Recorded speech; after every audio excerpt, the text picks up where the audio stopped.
She had exactly $47 left in the world, and she spent every cent of it on 3 apple trees nobody thought would survive the summer. The bank had already called twice that week. The roof was leaking over the kitchen. And still, Margaret Holloway stood in the dirt behind her farmhouse, pressing her last bit of money into the hands of a nursery boy half her age, because some part of her refused to let the land her husband loved die along with him. Those 3 trees went into cracked, drought-starved soil in the worst dry season the county had seen in decades. By the end of that summer, they would change more than just her own life. They'd change a whole town that had quietly stopped expecting good things to happen to it. Before we get to that, if you enjoy emotional stories like this one, take a second to subscribe to the channel. And let me know in the comments where you're watching from. I always love seeing how far these stories travel and which part of the world you're joining us from. Now let me take you back to where this really began. Margaret Holloway was 63 years old, and she had lived on the same 11 acres outside a small town called Carver's Bend for 41 of those years.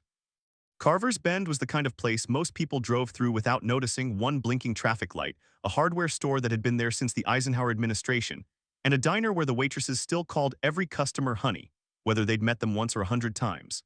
It sat in a valley of farm country where the land had given generations of families just enough to get by, and once in a while, in a good year, a little more than that. Margaret had married Thomas Holloway when she was 22.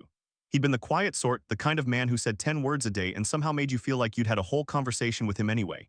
He'd inherited the orchard from his own father, 6 acres of apple trees that had fed the family, and half the county besides for 2 generations, with the rest of the land given over to a vegetable patch and a pasture they never quite found the right use for. For 40 years, Margaret and Thomas worked that orchard side by side. She remembered the smell of it better than she remembered some of her own birthdays, that particular sweetness in the air every September when the Honeycrisp and Gala trees dropped fruit faster than they could pick it. She remembered Thomas up on the wooden ladder, shirt soaked through with sweat, calling down to her, "Margie, come taste this one. I think this is the one." And somehow it always was. They never had children. It was a sadness they carried quietly, the way people carry things they've made peace with but never fully set down. The orchard became the thing they raised together instead. Visitors used to say you could tell how much Thomas loved that land just by the way he walked through it, slow and careful, like a man visiting an old friend rather than working a job. Thomas died 18 months ago, a heart attack sudden on a Tuesday morning while he was checking the irrigation lines. Margaret found him at the edge of the north field, and she always said to anyone who asked, and to no one at all, late at night when the house felt too quiet, that at least he'd died standing in the orchard he loved and not in some hospital bed staring up at a ceiling. After he passed, the orchard began dying too, not all at once. Slowly, the way grief works. Margaret tried to keep up with the pruning and the watering and the spraying, but 11 acres is a lot of land for one person to carry, especially carrying that much sorrow along with it. The bank account, never large to begin with, thinned out fast. Medical bills from Thomas's last few years of heart trouble, funeral costs, a roof that needed fixing, a truck that needed a transmission it never got. By the spring of this year, Margaret was down to a checking account with $47.12 in it, a stack of unopened letters from the bank she couldn't bring herself to face, and 6 acres of apple trees that hadn't been properly cared for in over a year. She told her sister on the phone, "I don't know what I'm doing out here anymore, Carol. I think I'm just keeping the lights on for a ghost." What Margaret wanted more than anything was simple. She wanted to keep the orchard alive. Not for profit, not even really for herself anymore. She wanted to keep it alive because it was the last living thing that still held Thomas's hands in it, decades of his work pressed into the soil and the bark and the roots. If the orchard died, she felt, in some way she couldn't quite explain to anyone, the last piece of him would die with it. So when the nursery in the next town over put their bare root apple saplings on a deep discount, end of season, slightly damaged stock, sold as is, Margaret drove the 40 minutes there with her last $47.12 in a coin purse Thomas had given her 30 years before, and she bought 3 young apple trees. Not because 3 trees would save an orchard, but because 3 trees were what she could afford, and doing something, anything, felt better than standing still and watching the whole thing die in silence. She wanted, in her own words, to plant something while I still believed in planting things. The drought that year was the worst Carver's Bend had seen in 38 years. It hadn't rained anything worth mentioning since early April. By June, the creek along the back of Margaret's property, the one Thomas used to dam up with stones every spring to slow the water for irrigation, had shrunk to a thin, cracked ribbon of mud. The county issued water restrictions. Farmers 2 properties over were already talking about selling off cattle they couldn't afford to feed. Margaret's well, old and shallow, was struggling. Some weeks she had to choose between watering the established orchard trees, already stressed past their limit, and watering the 3 new saplings just in the ground, small, vulnerable things whose roots hadn't even had a chance to settle. Her neighbor, an older farmer named Walt Prout, told her plainly one afternoon over the fence line, "Margaret, I say this with love, you ought to let those new ones go. Put what little water you got into saving what's already established. 3 baby trees in a drought like this don't stand a chance, and you're gonna run yourself dry trying to prove otherwise." It was practical advice. It was probably right.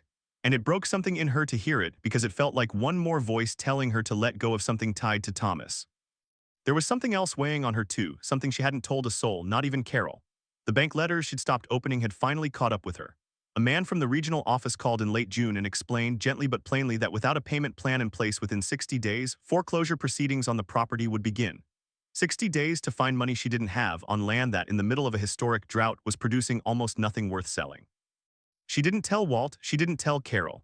She carried it alone, the way she'd learned to carry most things since Thomas died, and she kept watering 3 small trees that everyone told her wouldn't make it, on a clock nobody else knew was running. Then strange things started turning up that Margaret couldn't account for. The first was the truck. One Thursday morning in early July, Margaret walked out to find a flatbed parked at the edge of her property, a man in a faded ball cap unloading something heavy near her dried-up creek bed. She marched out, more confused than alarmed, and asked him what exactly he thought he was doing on her land. "Name's Russell," he said, tipping his cap. "Got a call about setting up a water catchment system out here, already paid in full, just doing the work." "Paid by who?" Russell shrugged, wasn't given a name, just an address and a job. Margaret stood there in the July heat, watching a stranger install equipment she hadn't ordered and couldn't have afforded, with no idea on earth who had sent him. The second strange thing came a week later, a folded $20 bill tucked into her mailbox, no note, no name.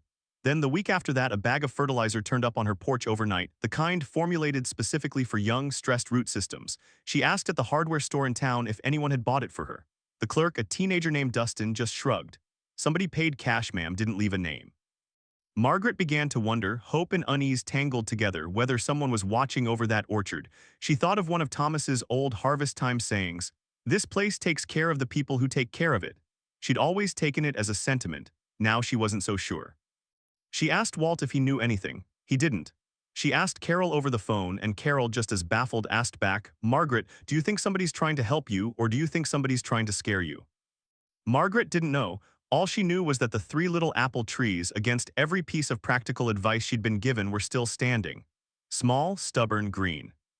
There were mornings that summer when Margaret felt something close to hope, standing at the edge of the orchard at sunrise, watching mist lift off the cracked earth, watching those 3 saplings hold their leaves through one more scorching day. She'd press her palm against the thin bark and whisper the same thing she used to whisper to Thomas when he was sick. "Just hang on a little longer, just hang on." There were other days that felt like drowning. The day the second bank notice arrived, a date circled in red. The day she sat in her truck in the hardware store parking lot and cried for 20 minutes straight because she couldn't remember the last time someone had asked how she was doing and actually waited around for the answer. There was fear, sharp and constant, low in her stomach most days, fear of losing the land, of losing the last physical trace of her marriage, of becoming the kind of woman people in town talked about in hushed, pitying tones. Poor Margaret, out there all alone. There was anger too, though she rarely let herself feel the whole weight of it. Anger at Thomas, absurd and unfair, for leaving her with all of this. Anger at her own body for slowing down in exactly the years she needed to be strongest. Anger at a sky that wouldn't rain. And there was a strange, persistent flicker of something like faith, not religious exactly, though she did pray more that summer than she had in years, but a faith in the stubbornness of small living things, in root systems, in second chances buried in dry dirt. Most days she couldn't have told you which feeling was winning. The truth surfaced in the second to last week of August, 3 days before Margaret's 60-day deadline from the bank. A woman in her late 30s showed up at Margaret's door, a stranger, well-dressed, nervous in a way that didn't match her clothes. She introduced herself as Elaine Foster. "You don't know me," Elaine said, standing on the porch, twisting her hands together. "But I think I owe you an explanation and an apology." Elaine explained that almost 15 years earlier, she'd been a teenager passing through Carver's Bend with nowhere to go, running from a bad situation at home. She'd ended up, more by accident than design, hiding in Thomas Holloway's orchard one cold October night, half frozen with nothing. Thomas found her at dawn. He didn't call the police. He didn't ask many questions. He brought her inside, fed her, let her sleep in the spare room for 2 weeks while he quietly, telling Margaret only that a young woman needed some help, made calls to a cousin of his in another state who could take her in safely. He gave Elaine money for a bus ticket. He gave her, she said, the first kindness anybody had shown me in longer than I could remember. He told me, Elaine said, her voice breaking, that someday if I ever had the means, I should find a way to pass it along to somebody else. He never asked for anything back. He just said, pay it forward when you're able. Elaine had spent the years since building a life, and eventually a successful landscaping and water systems business 2 counties over. When she heard, through a chain of mutual acquaintances, that Thomas Holloway had passed and that his widow was struggling to keep the family orchard alive through the drought, she knew exactly what she needed to do. The truck, the water catchment system, the fertilizer, the folded bill in the mailbox. All of it had been Elaine, quietly returning a kindness she'd carried for 15 years, too uncertain and too humbled to introduce herself until now. I should have told you sooner, Elaine said. I just didn't know how to explain who I was without it sounding strange. I didn't want you to feel like you owed me anything. You don't, I owed him. And I guess in a way I owe you too for being married to a man who didn't have to help a stranger that night and did it anyway.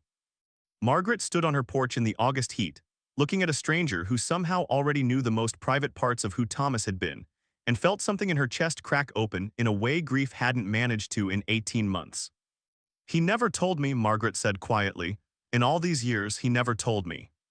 I think, Elaine said gently, that's just who he was. The orchard at golden hour in late August. Light slanting low and amber through the rows, dust hanging soft in the air, the cracked earth beneath the trees the color of dried clay.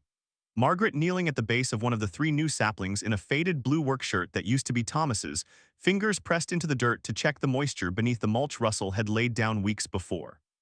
The water catchment tanks Elaine had paid for, simple steel cisterns collecting what little rain had fallen, feeding a slow drip line that ran like a quiet vein through the driest stretch of the property, just enough to keep those 3 trees alive when nothing else on the land had a chance. Elaine's car pulling away down the gravel drive that afternoon, dust rising behind it in a pale cloud, and Margaret standing alone on the porch, one hand pressed to her chest, watching it go. The bank notice still sitting on the kitchen table beside a now full pot of coffee, the red circled date 3 days off, and next to it a business card Elaine had left behind with a single line written on the back in pen. Let me help with this part too. He would have wanted that. And the 3 young apple trees themselves, standing at the edge of a 6-acre orchard that had nearly died twice, once from grief, once from drought, their small green leaves trembling in a warm evening wind that, for the first time in months, carried just the faintest smell of coming rain. The rain came on the 29th of August, 4 days before the deadline, in a storm so sudden and so total that half of Carver's Bend stood out on their porches just to watch it fall. Margaret stood in the middle of the orchard without an umbrella, soaked through within a minute, laughing in a way she hadn't laughed since before Thomas got sick. The cracked earth around the 3 young apple trees darkened and softened. The dry creek bed at the edge of her property carried, for the first time in 5 months, a thin, real current of water. But the rain wasn't the climax. That came 3 days later at the bank. Margaret walked in expecting to sign papers that would set her 60-day countdown into motion, a payment plan she still wasn't sure she could meet, or worse, the start of foreclosure.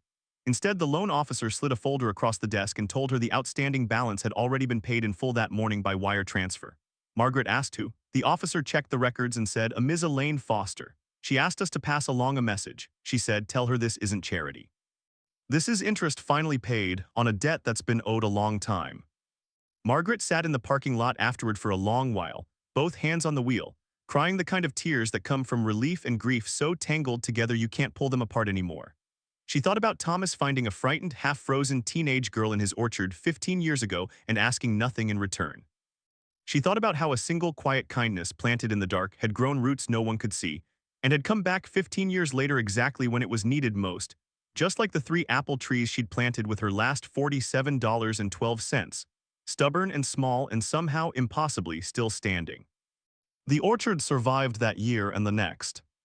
The 3 apple trees Margaret had planted with her last $47.12 made it through the drought and grew, over the following 2 seasons, into the strongest, most productive young trees on the property, a fact the old-timers in town, Walt Prout included, brought up so often it became something of a local legend.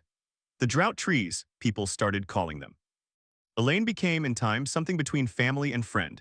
She visited every September for harvest, brought her own 2 children to pick apples in the same rows where she'd once hidden, cold, and frightened as a teenager with nowhere else to go. Margaret taught Elaine's kids how to tell a ripe Honeycrisp from one that needed another week, the same way Thomas had once taught her. The bank debt was settled. The roof got fixed the following spring, this time with money Margaret had actually earned from a harvest good enough to sell at the farmers' market in 3 neighboring towns. She hired a part-time hand, a young man from Carver's Bend who reminded her in small quiet ways of Thomas at that age. Margaret never did fully understand why Thomas had kept Elaine's story to himself for all those years, but she came to understand slowly that some kindnesses stay private not because they're meant to be hidden, but because the person doing them never thought they were doing anything remarkable at all. Thomas had simply seen someone who needed help and helped her. That was all. That had always been enough. Margaret still walks the orchard most mornings, the way she and Thomas once did together, coffee in hand, dew still clinging to the grass. She still presses her palm against the bark of those 3 apple trees sometimes, the ones she bought with the last $47.12 she had in the world, in a summer when everyone told her they didn't stand a chance. She thinks often about how close she came to losing everything that year, the land, the trees, the last living piece of the man she loved, and how the thing that saved her wasn't luck, but a kindness Thomas had planted 15 years earlier without ever expecting a harvest. You never know, Margaret says now when people ask her about that summer, which seeds are going to come back to you, so you might as well plant the good ones, even when you've only got $47 left, even when nobody thinks they'll make it, plant them anyway. If this story touched your heart, don't forget to subscribe for more stories like this. And before you go, tell me where you're watching from and what part of this story stayed with you the most. I read as many comments as I can, and I genuinely enjoy hearing your thoughts.